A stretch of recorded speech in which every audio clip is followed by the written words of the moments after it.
people always say, do something that you're passionate about. If you would have asked me 5 years ago that I'd be building food trucks for a living, I would have said, one, no way. And two, that I'd be passionate about it. What I want to share with people is you can find passion in anything you do. If you want to start a business, it doesn't have to be something that you're absolutely, head over heels passionate about. You can find the passion in it if you ask the right questions. What's up, guys? Welcome to the Return on Investment MF channel. It's your host, Zack, ROI Williams. And this is the information your haters don't want you to hear about. Becoming the most badass version of yourself in business.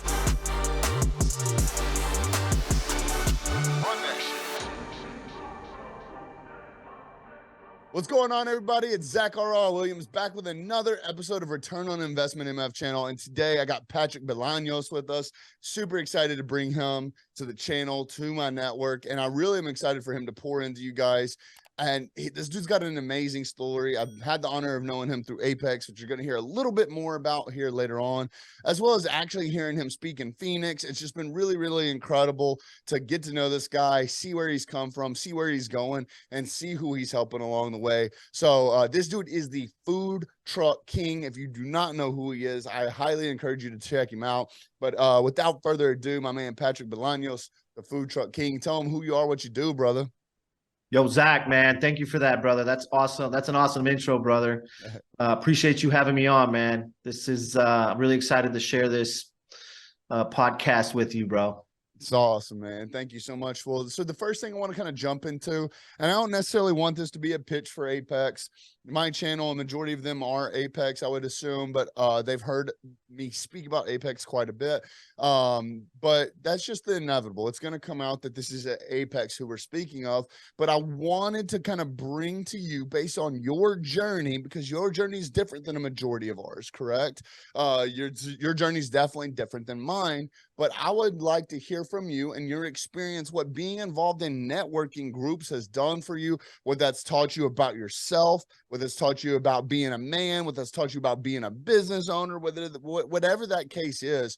I just want to really hype up the importance of how big of an impact I've seen that networking has had on you, both personally and professionally. I just wanted you to speak on that for a little bit, bro. Yeah, absolutely. Some of you may not know who I am, but people know me as the food truck king. It's play on words because I own a food truck manufacturing company and I help people get into the food truck game. And so network is your net worth, right?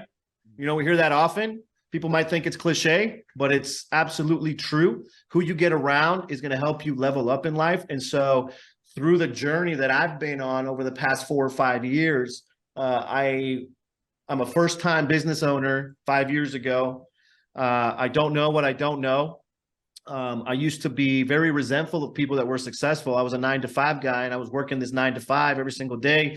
And, I scaled the corporate ladder, got some pretty good positions, but I was never, ever, ever, ever the best version of myself until, 4 or 5 years ago, I hit rock bottom and I started this journey. And being around people like you, Zack, and people like Apex has helped me in more ways than I can count. And we could probably sit here all day and talk about the ways that it's helped. But probably the most important part is knowing who I am and wanting to do better, not only for myself, but being better for my family, being a better husband, being a better father, being a better coworker, being a better business partner, being a better friend for people like you. And that's it. That's everything. Why?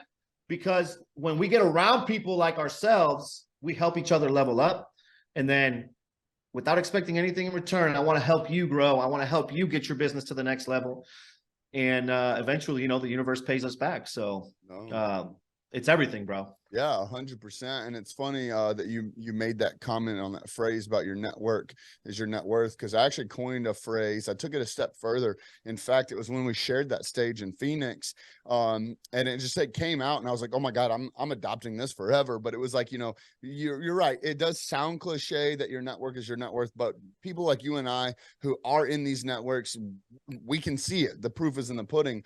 But I took it a step further and said, your network is your net worth, but your work ethic is your currency, right? Because your work ethic is what's going to get you the ability, like these people that are high level net worth people, they're going to see through the bullshit, right? Like if you're just going to try and fake it till you make it all the way up, it's never going to work out. Yep. But someone like you, dude, you grinded to get to where you're at. And I know just from what I've seen on your social media and just the relationship we have, that what you do is not necessarily for the faint of heart. Like you are putting in real work. You are literally grinding day in and day out. So could you speak just a little bit about like what you had to learn, about applying that work ethic to make sure that you earned your seat at these tables?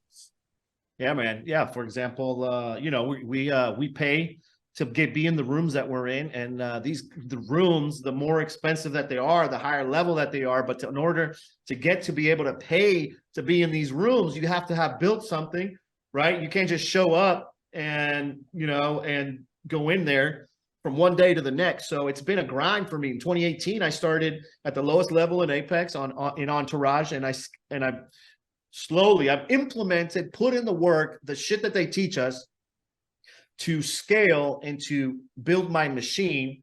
And the process is hard. It's not easy, right? It's been 4 or 5 years building that machine.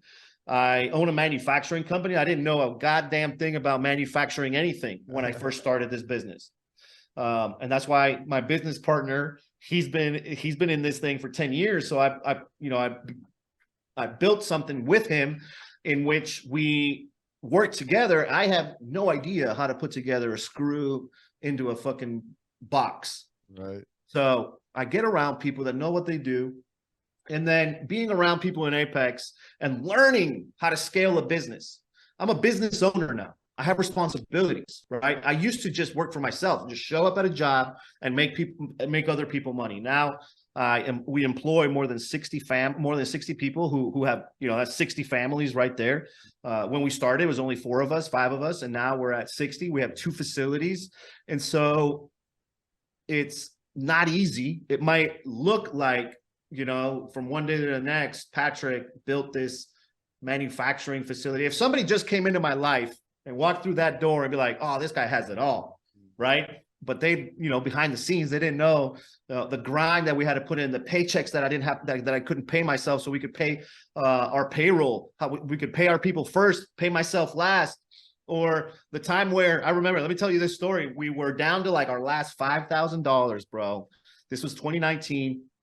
And we've been putting in all this work. We've been generating these leads. We've been putting in the grind to build the business and to generate the deal flow that we need to stay afloat.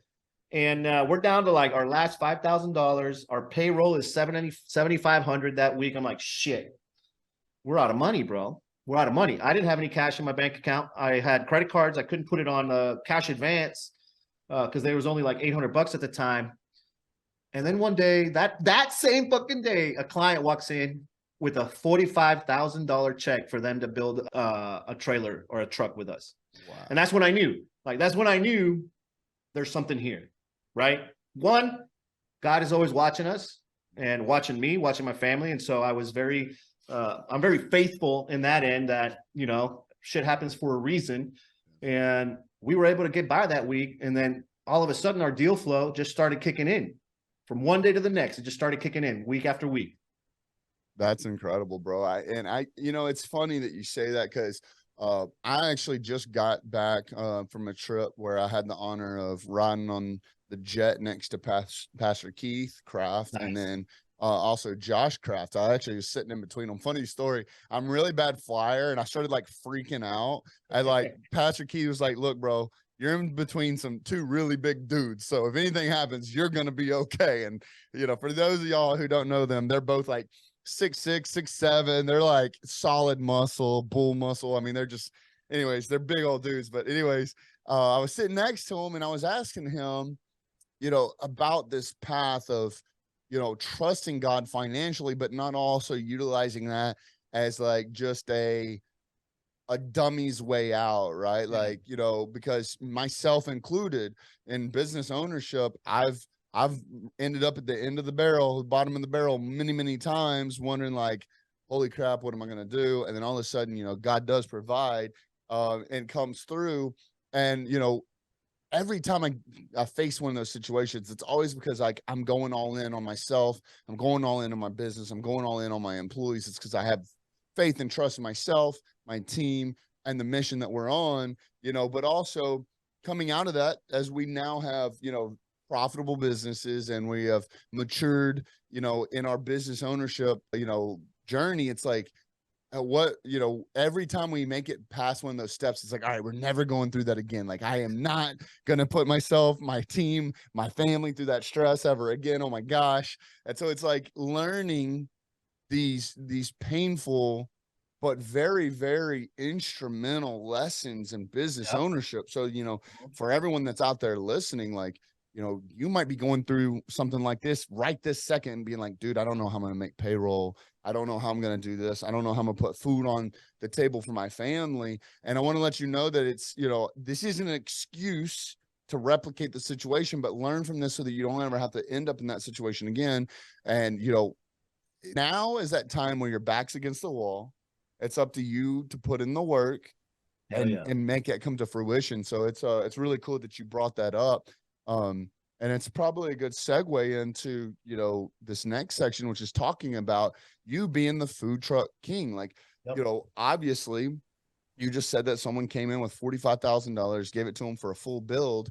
Like, I want you to explain, because you've got just from where you came from in life to where you are now, being someone that someone literally is going to hand you over a check that I would be willing to bet was a year's worth of your salary once before. What does that journey look like for you? And how do you mentally step into the ownership of saying, of collecting that check, saying, I deserve this. Like, this is my life now, and this is what the future looks like. So it's a journey, like you said, right? Every day, it's a grind. You have to remind yourself sometimes, because your imposter syndrome will kick in. The holy shit, you know, am I good enough? Am I really this good? And how you build that confidence on a daily basis is just doing things that you set out to do, making goals, writing them down, and executing. And I didn't have the same goals 2 years ago that I have now, right?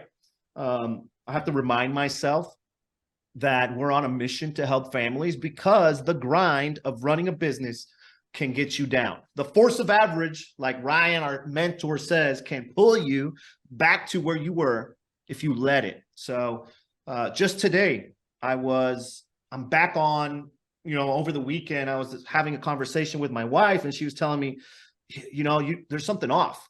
I can see that you're not really motivated as much as you are. I am one of the most disciplined people you will meet. And over the past 6 months, since my parents passed away, it's been really hard to get back into the grind, but that actual, like, every single day where I don't miss a beat, right? I want to be the best of the best. And that's the only way. Like today, I have so much energy because I did what I set out to do in the morning. Yes. I went to jiu-jitsu. I did my cold plunge. I read my 10 pages, and I'm ready to take on the day, bro. Right now, you could throw anything at me right now. It wouldn't faze me. When I do get phased is when I don't do the shit that I set out to do. And then that's when I start double guessing, or double, you know, like questioning, am I good enough? Is our company good enough? But it helps me also, you know, it's like a double-edged sword, because it also helps me to keep going, because I know we're never going to be good enough, bro. We're always going to be working. We're always going to have something there to help us get better. 1% better every day. That's right, bro. And I mean, it does go to show a testament of, like, you know, if you can't read 10 pages when you told yourself you wanted to read 10 pages, what can you do for yourself? You know what I mean? And it's a pretty tough pill to swallow, especially as being like high performers like us. And it's funny, you know, my best friend and my head of sales business partner, Jay Bird, he said this because he's actually finishing up his last week of 75 hard right now. Hell and yeah. You know, one of the things that he said that triggered in his mind what made him do it, because he pretty much, he didn't necessarily do it cold turkey, but he was not mentally prepared to do it, I don't think, which I think ultimately is why he actually did it, because there was all this discussion of like, all right, we're going to do it on January 1st, like all as a group. And then there was like some discussion inside of our group. They were like, all right, well, let's do it here and let's do it here. Let's do it here. And it's all this like mental hype up. It's like, all right, we got to mentally get prepared for it. And he made a comment that was like, if I can't tell myself I'm going to do something and actually do it, like who's controlling me? Like he kind of took it a step further, like not necessarily like a spiritual thing, but he goes, if I can't do what I say I'm going to do, there is literally something else controlling me. And I don't like that. So he literally utilized that mindset to say, no, fuck it. Today, I'm going to start 75 hard, because that's what I said. I'm going to do that. And that's because, I say it's something that I want. And if I'm saying it's something I want and I don't have the balls to go out and get it, like who the fuck am I? And I mean, dude's crushed it, man. I've watched him, go through plenty of opportunities to fail and quit and make excuses and all that. And he's like, no, fuck it, bro. I'm rolling through. So he's on his last week. I'm super proud of him for that. But it's badass. Yeah, bro. It goes right into like, what you were discussing. And it's funny because I actually previously jumped into, I did phase 1 of 75 hard, just cold turkey, because same situation. I was kind of going through this portion of my life, especially after the last 3 years of being a business owner, where I was like, I'm just kind of going with the motions. I have no like actual emotion about it. I don't have any drive.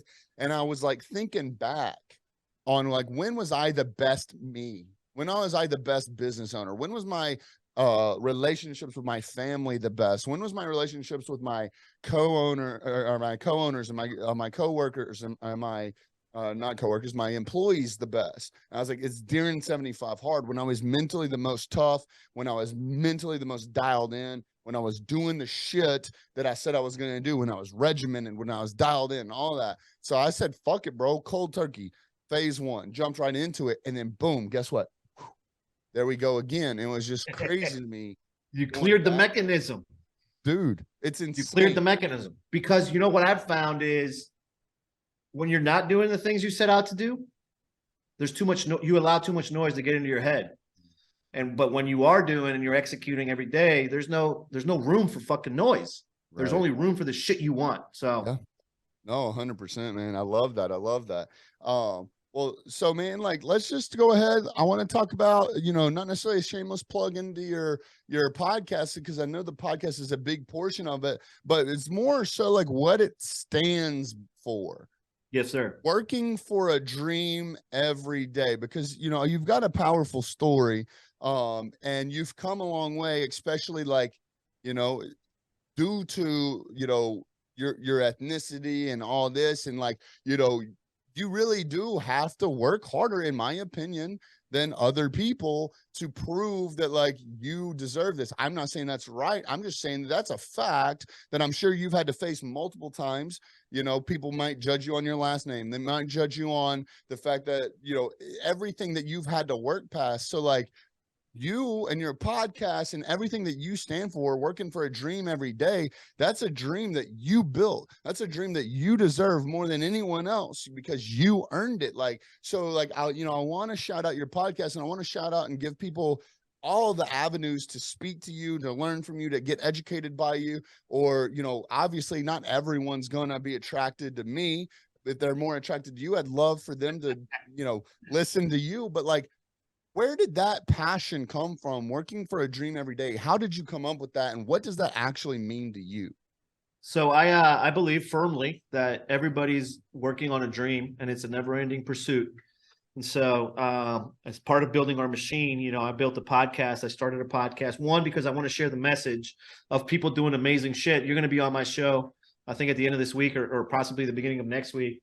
Sure. And I bring people on interview style, just like yours, because there's so many people that can share and inspire others to get out of a rat race like the one I was in.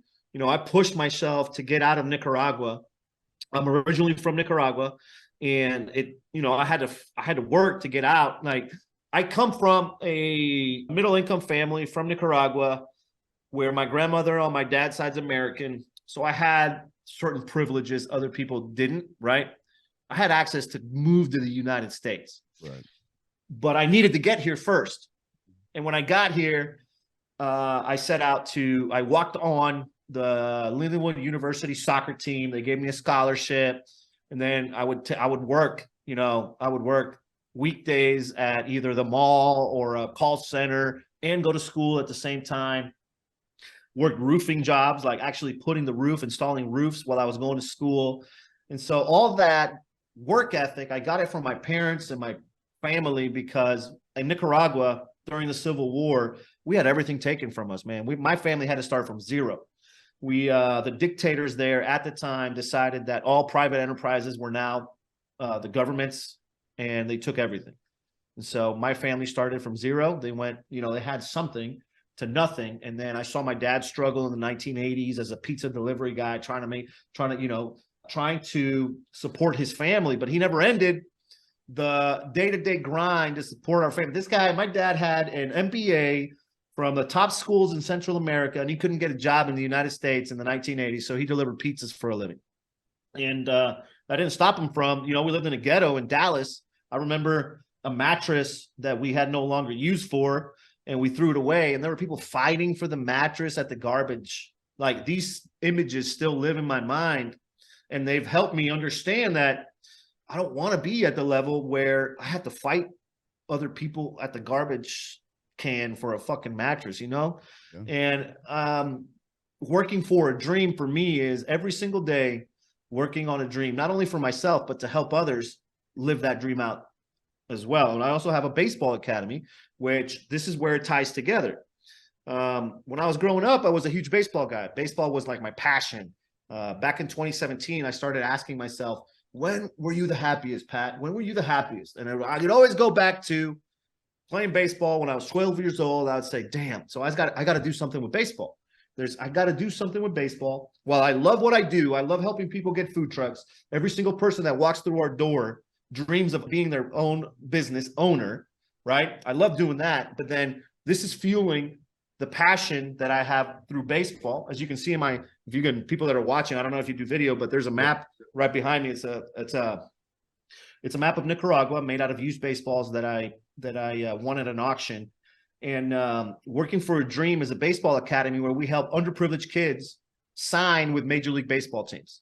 And so I support an academy, which I co-own with the manager, the coach back in Nicaragua, and another gentleman who is the owner of a nonprofit that I'm on the board of.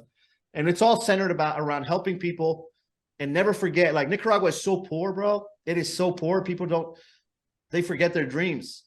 And so people need help getting reminded that there's a dream out there that they can work for. And I use that through baseball.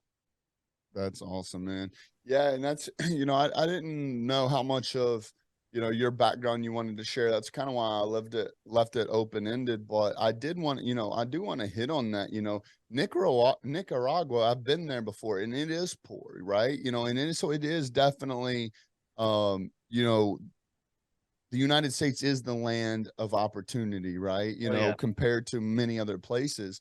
And, so to hear the story of your parents and that journey from Nicaragua to Dallas, it's very inspirational to think like you had plenty of opportunities to just be like, oh, this is my life. The ghetto in Dallas, I know you said y'all are, in the mid range in Nicaragua, but still the ghetto in Dallas, you're like, this is my life now, right? This is what we can afford. It is a different level of economies, and you could have used that to be like, this is my life. I've got to get used to it now. A life of watching people fight over things out of the garbage. But you were able to utilize that as a passion to say, if I can do it, then that means anyone can do it. And now with what you've done with the baseball academy is now you're giving them that ability to say, like, I've done this. I'm giving you an opportunity. If you only work hard, it is sports. You still have to work hard in sports. Yep. Oh, they're some of the hardest working people I know. Here is your opportunity. So it's really cool to hear that you were able to take something that you could have utilized as negative of saying like, oh, this is just my life in the United States. Now I'm going to swallow this pill and deal with it. But now you've used that as to fuel your fire to help not only sports athletes, you know, live their dream, but now small business owners that have that desire to start their own food truck business. I think that's fucking badass, bro. I appreciate that. I appreciate that. You know, it's people always say do something that you're passionate about. If you would have asked me 5 years ago that I'd be building food trucks for a living, I would have said, one, no way, and two, that I'd be passionate about it. What I want to share with people is you can find passion in anything you do. If you want to start a business, it doesn't have to be something that you're absolutely, you know, head over heels passionate about. You can find the passion in it if you ask the right questions. Right. No, I like that a lot. I like that a lot because, you know, a big portion of my channel, and I like seeing this side of things, you know, is I really do enjoy the marketing aspect of things, right? So like I always joke around that I don't have a job or a business. I have a high paying hobby, right? You know, it's because I enjoy it. But it's really cool to hear you. And this was just what I knew. I kind of grew up.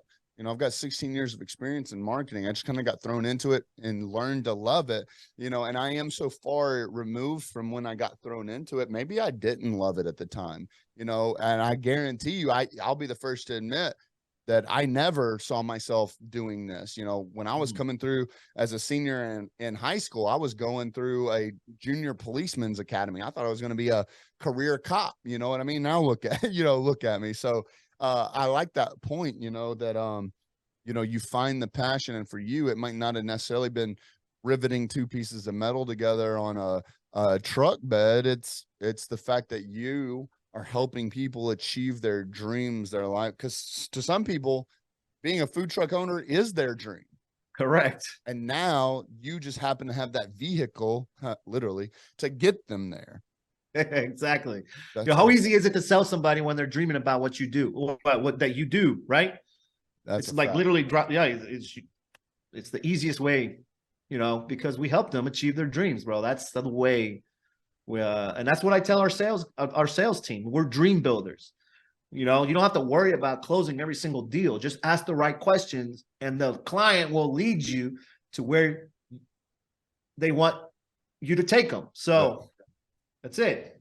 No, that's absolutely. I tell that to my sales guys all the time, that the customer, they'll tell you how to close them. You just got to be able to listen to them. Correct. So that's really cool, man. Well, you know, there's a few different things I would want to kind of close out with. Is I want, you know, what's that process look like if someone, because I know many of my friends, one of my buddies just bought a food truck in Memphis. You know, I tried pushing him your way, but he had a deal come across. But like, what does your process look like? Do y'all have food trucks already built and you sell them kind of like a dealership, or do you build to spec for, you know, custom orders? What's that kind of look like? We are a custom design and build manufacturer. We had a pivot in 2021. COVID shut down. We used to buy, so we can do concession trailers. We can convert step vans into food trucks. We can convert school buses, passenger vans, sprinter vans. We're a shop that can pretty much anything on wheels can be converted into a food truck or any mobile business, right? 95% of our business is food truck related, but we've done mobile office spaces, a mobile podcast studio. I've done mobile gaming studios where kids jump in and play video games. And so the process is really simple. You come here and tell us what you want, and we'll build it for you.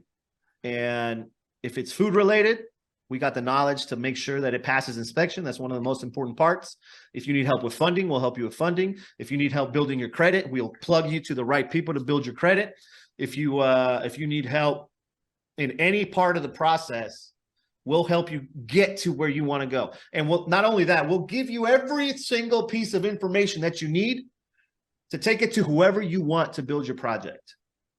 We don't, you know, like I tell most clients, you don't have to get it with us. I just want you to make an educated decision and don't get screwed over. It's an industry that there's a lot of people that don't do what they say they're going to do. And that's helped us grow to where we're at today. So if you are looking for a food truck, hit us up. That's awesome. And really, like, they just need to have the dream and then come talk to y'all, and y'all help them figure out the rest. Exactly. That's awesome, man. That's awesome. Well, dude, I appreciate you being on the show. Go ahead and let them know like how they can find you, where they can look you up, if they want to reach out to you, how they do that. Like, please use this time, shameless plug. Tell them who you like, how to get a hold of you and what you can do to help them. So you can find us on all social media platforms. We have a YouTube channel at Trailer King Builders on TikTok, Instagram, Facebook, and YouTube. Twitter as well. And then you can find me at Patrick Bolanos HTX on Instagram. That's where I do most of my social media stuff. So you can find me there, DM me. And we have a website. Go to trailerkingbuilders.com, and we have an online quote tool where you can customize your project on the website, and you'll know exactly where you stand with us from the beginning. And Zach, I appreciate you having me on, man. This was awesome. Absolutely, man. Thank you so much. Well, everybody, that was Patrick Bolanos, the Food Truck King. Thank you so much for being on the channel. Again, my name is Zack ROI Williams, and this was another episode of Return on Investment MF channel. Thank you so much. Peace. Hey guys, thank you so much for watching this video. If you enjoyed this at all, please check out these videos that are coming up next. I have an idea that you're gonna like them.